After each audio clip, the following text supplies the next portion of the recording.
The silence of a budget hotel room is never truly silent.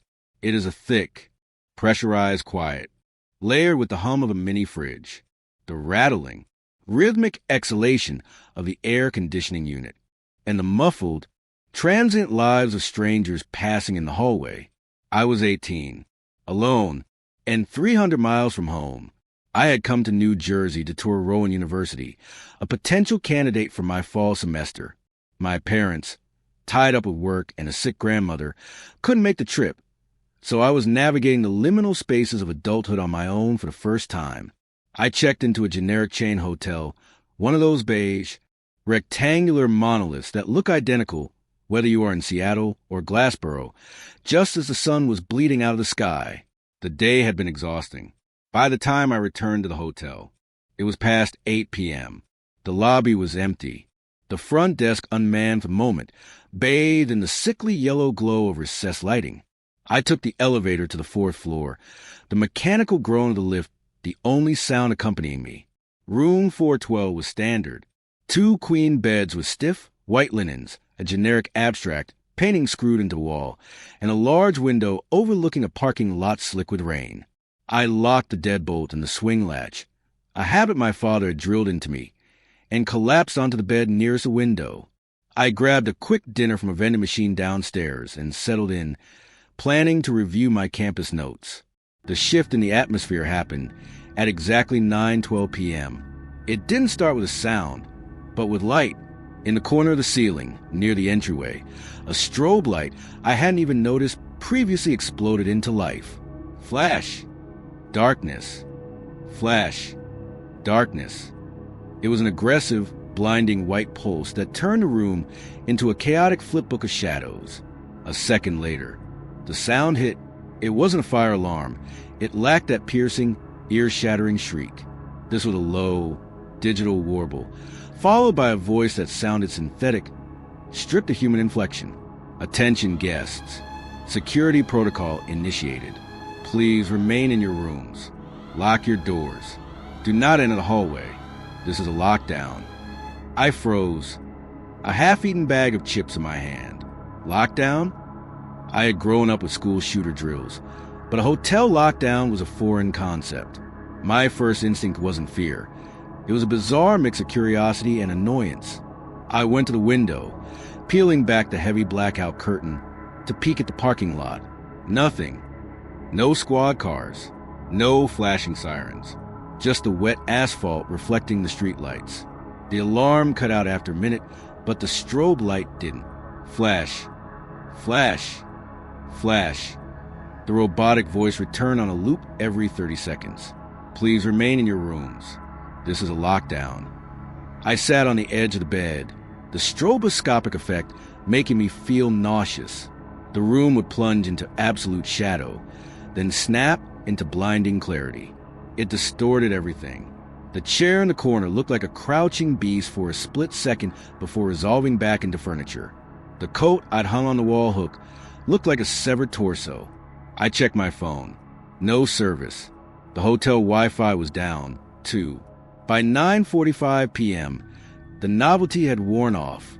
The flashing light was inducing a headache behind my eyes. I decided to try and ignore it. I turned on the television, cranking the volume up to drown out the periodic announcements. I went into the bathroom to brush my teeth, leaving the door open so I could watch the TV. The bathroom mirror reflected the bedroom behind me in jagged bursts. Flash. The beds. Darkness. Flash. The TV. Darkness. Flash. The closet door. I paused, toothbrush hanging from my mouth. The closet was one of those sliding wooden types, positioned in the short hallway between the bathroom and the main sleeping area. When I had entered the room hours ago, I was sure I had left it closed.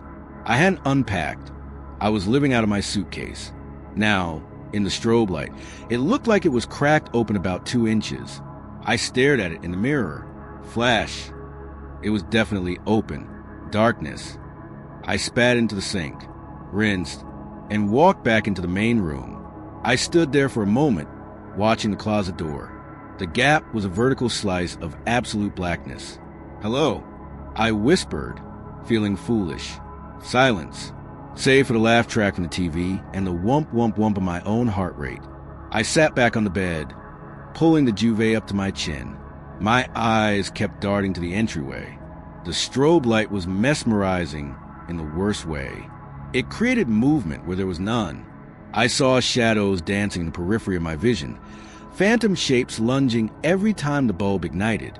Then, at 10:15 p.m., the landline on the nightstand rang.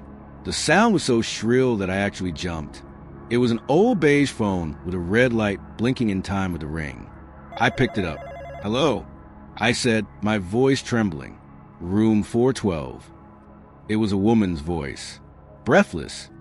Urgent. "Listen to me very carefully," she said. She sounded terrified. "Do not speak. Do not ask questions. Just listen. We have been watching the security feed. The alarm system was triggered manually from the breaker room. You need to leave the room. Right now. Do not pack your bag. Just walk out the door." "Why? You said it's a lockdown." "There is no lockdown," she hissed. "He triggered the alarm to keep you inside. He wanted you to stay in the room. We saw the footage. A man. He trailed you from the elevator. He used a master key. He went into room 412 while you were getting iced down the hall. He never came out. He's in the room. He's been in there with you the whole time." I dropped the receiver. It dangled by the cord, swinging gently, the woman's tiny, tinny voice still pleading for me to run. But I didn't run. Not immediately. It was a primal, stupid instinct, the need to verify the threat before fleeing it. I stood up, my legs feeling like they were filled with concrete. My eyes swept the room. Under the beds? No. The bathroom? I had just been in there. That left the closet. The sliding door. The 2-inch crack. I took a step toward it. The strobe light hit me like a physical blow. Flash. I saw the wood grain. Darkness. I took another step. The silence between the light pulses was deafening. I reached out, my hand trembling violently, and grabbed the brass handle. Flash. I saw nothing but coats on hangers. Darkness. I slid the door back. Flash. I screamed. The sound tore on my throat, raw and burning. Nestled behind my hanging winter coat, crouched on the floor of the closet, was a man. He was small, wiry, wearing a graying maintenance uniform that was 2 sizes too big. But it wasn't his presence that shattered my mind. It was his expression. He wasn't cowering. He wasn't preparing to attack. He was smiling, a wide, gum-bearing grin that stretched too far across his face. His eyes were wide, unblinking, fixed directly on mine. He had been watching me through the crack. He had watched me eat. He had watched me watch TV. He had watched me brush my teeth. He had been waiting for the strobe light to fail, waiting for the lights to go out for good. In the strobe light, he looked like a stop-motion monster. Flash. He was crouching. Darkness. Flash. He was standing up. He moved in the dark. The disjointed nature of his movement broke my paralysis. I didn't think. I didn't breathe. I spun around and bolted for the door. I fumbled with the deadbolt, hearing the wet slap of footsteps on the carpet behind me. Flash. I looked back over my shoulder. He was right there. He wasn't running. He was skipping. A horrific, playful lunge toward me. Darkness. I threw the latch and shoulder-checked the door, tumbling out into the hallway. I didn't wait for the elevator. I sprinted for the stairwell, taking the steps 3 at a time. I burst into the lobby, hyperventilating. The front desk clerk, a young woman with mascara running down her cheeks, vaulted over the counter and grabbed me, pulling me into the back office and locking the heavy steel door. We watched the monitor in silence as the police arrived. The footage they showed me later was grainy, black and white, and silent. It showed the man entering my room at 7:45 p.m. It showed me entering at 8 p.m. But the most chilling part wasn't the entry. It was what he did before I arrived. The camera inside the room, a hidden security measure I hadn't known existed, showed him pacing. He didn't steal anything. He went to the pillows. He buried his face in them, inhaling deeply for minutes at a time. Then he took my toothbrush and ran it along the rim of the sink and the toilet before putting it back. Finally, he went to the closet. He closed the door, leaving that tiny 2-inch crack. And then he waited for an hour and 15 minutes. He stood in the dark, motionless, watching the door, waiting for me to come home. They caught him in the hallway. He didn't fight. As the officers dragged him away in handcuffs, he looked directly at the security camera in the hallway. He knew I was watching from the office. He knew I could see him. He winked. I never attended Rowan University.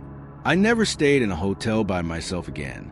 Even now, 10 years later, I sleep with the lights on. And every time a light bulb flickers, just for a fraction of a second, I see that smile in the darkness. I wonder how many other lockdowns he has staged, and I wonder how many people never made out of the room.